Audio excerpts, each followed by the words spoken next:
Quest'anno l'evento conclusivo del Giugno Antoniano si ispira proprio a San Francesco d'Assisi, dato che questo è il tema che ci ha accompagnato durante la tredicina e in questo mese. Sarà lo spettacolo di Giovanni Sciffoni che si intitola Fra, uno spettacolo molto noto, San Francesco la superstar del Medioevo, un monologo molto suggestivo che ci fa sentire davvero San Francesco come nostro amico. San Francesco, uomo e santo, raccontato a tutto tondo nel monologo che Giovanni Scifoni presenterà sabato 27 giugno alle 20:45 sul sagrato della Basilica del Santo.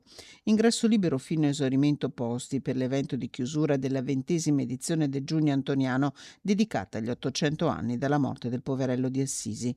Un racconto attraverso il teatro, la danza, il canto e anche il disegno, quello proposto da Scifoni con la regia di Francesco Ferdinando Brandi, che narra i passaggi chiave della vita del santo per concludersi in un finale potente con la lode a sorella nostra morte corporale dalla quale null'uomo vivente può scappare. In Basilica inoltre è possibile percorrere l'itinerario francescano, un percorso spirituale in 8 tappe in occasione dell'anno santo dedicato a San Francesco che parte proprio dall'arca e dal rapporto tra Francesco e Antonio.